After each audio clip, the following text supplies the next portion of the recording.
Yeah, I'm going to have to step out in a minute, so I'm going to say a couple things, and people may want to run me out anyway.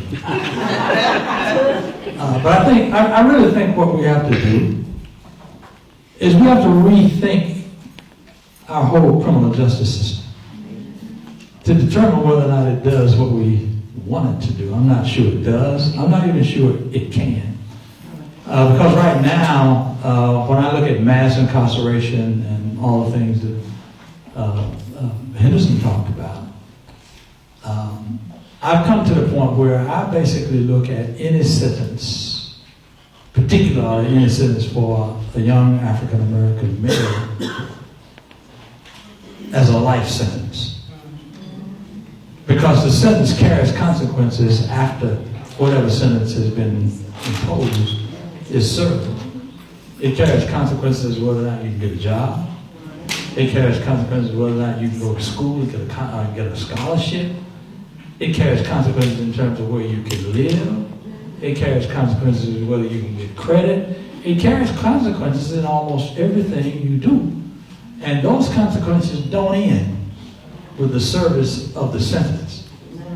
So the question I raise is, what are we doing here with this criminal justice system when we resort to the criminal justice system to solve almost every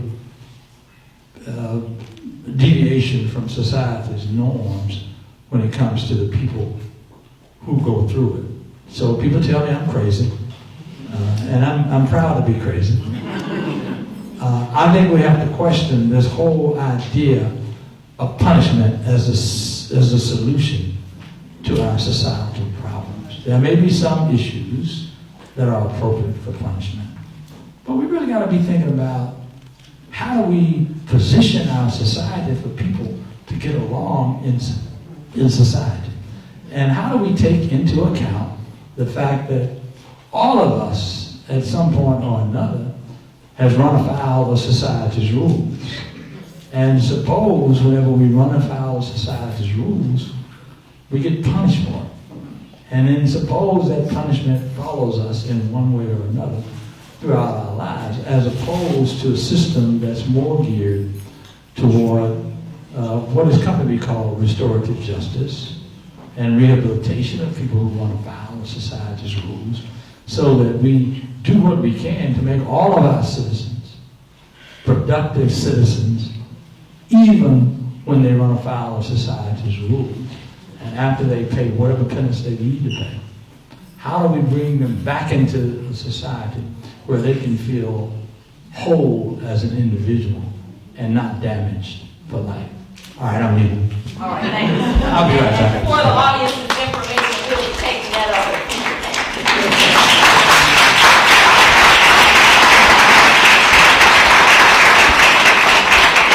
Please help me thank all of our panelists, particularly our youth panelists.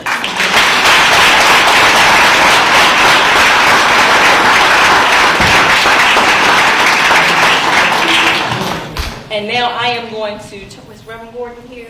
Right behind you. Oh, all right, yes, turn it over to him.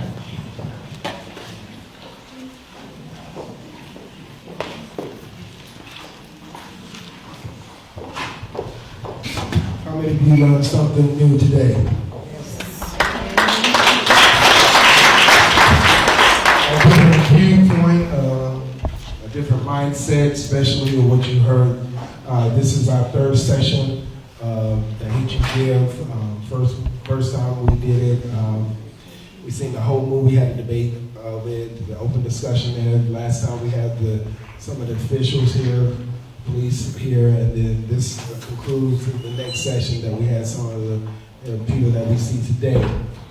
Each session that we have had, there's something that you can take with you that will be a huge success of spreading the word of what you have experienced. So social justice and our division partner up. It has been a great honor to see this working into the fold. Mr. Tudier especially. I call her my Angela Davis. She has eyesight on something. She said, "Let's do it." She goes full force, and we thank social justice for your work.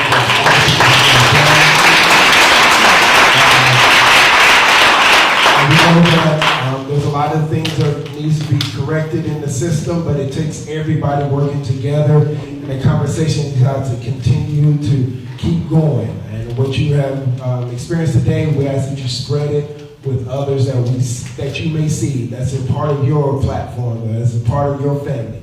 We got to keep spreading if you want to see things change. Amen? Amen. Amen. Now, we're not going to stay here all night. I'm not going to be up here preaching. So we're going to just keep on moving on with for our prayer.